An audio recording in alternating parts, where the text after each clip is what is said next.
So we'll start with the all-important financials. Of course, this is critical to everything we do. We finished the quarter with $16.7 million in the bank, as opposed to last year quarter where we had $20.6 million in the bank. And subsequent to that, we've added to our balance sheet in two very important ways. We've added $6.4 million net of costs from a fundraise we did last week, and also a loan from the Walloon region, an unsecured loan for a further $1.5 million. All that adds up to, I think, a very strong position for us to deliver our milestones. Also, don't forget, we have $18 million outstanding on the 3 remaining milestones with Heska, which we'd expect to get at least 2 of them in the next few quarters, another $13 million. And as importantly, we've kept the burn rate to around $2.1 million a month. Given everything we're doing, I think that's an extremely good achievement. So apart from a very strong financial quarter, we think all the things we did have been very productive. The first time in 3 years, we had a conference in Namur in Belgium. We are a multinational, a very small multinational. We're still about 100 people, but it was great to see our Asian team, our team from Europe, our team from the US, all working to commercialize our platform now in a wide range of areas. And the pillars have been fantastic. And the ones we're focusing on today are Nu.Q-NETs, Nu.Q-Vet, and Nu.Q-Discover. Nu.Q-NETs, one of our most important pillars. We got 2 CE marks on the plate format and on the automated machine format. What does a CE mark mean? That means we can sell it clinically in over 27 countries in Europe, which we estimate just for sepsis alone is a $6.5 billion addressable market. Now, a CE mark means you can sell it, but what makes people buy it? We're also going through a large process now of getting early adopters. The $1.5 million we got from Belgium, we're aiming to put a machine in 10 sites to really drive the use cases. We're working with some absolutely outstanding key opinion leaders. Through the early access programs, we aim to get it adopted for a wide range of uses. And we have now signed an arrangement with DXO, very large program. It's thousands of samples across competing conditions, sepsis and cancers. And that will really help us drive first meetings with the FDA and hopefully the breakthrough designation application approval.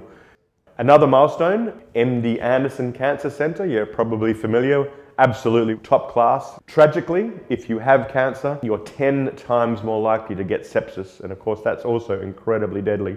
So we're working with them to see if we can help clinicians to target people who are very susceptible because of their NETosis background levels to develop sepsis when they have cancer. And that's a study which will also be done and really good validation of what we're doing. So Nu.Q-Vet also, like Nu.Q-NETs, has made extremely strong progress this last quarter. And it's only a few short months since we signed Heska, and that they have been working very closely with us, adapting it to their platform for the release in point of care.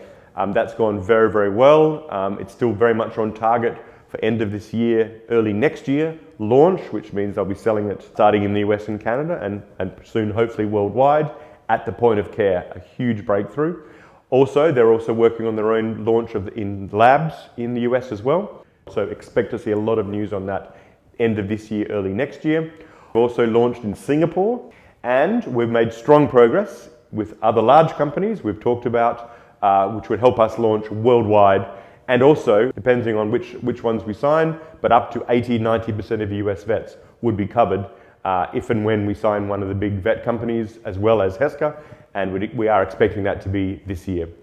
So from a product point of view, not only are all the signings of the contracts and the launchings upcoming, we've also expanded the use cases.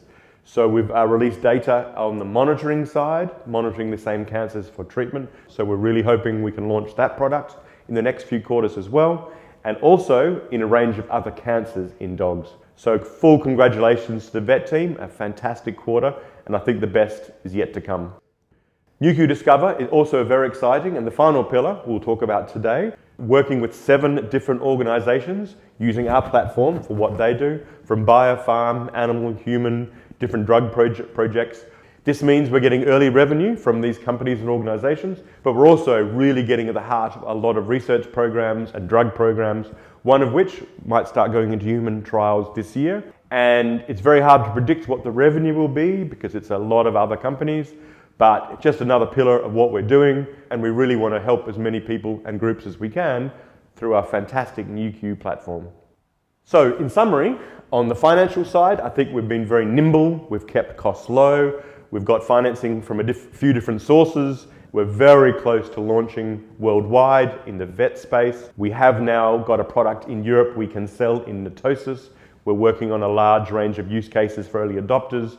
We've also just announced our US strategy and in cancer and in sepsis and NETosis. So all in all, I think we've done a very good job leveraging everything to commercialize our platform. And we want to make sure we do not ever need a large sales force. We do not need large CapEx or OpEx. So we can grow very quickly once it takes off. And that's the position we're putting ourselves in now.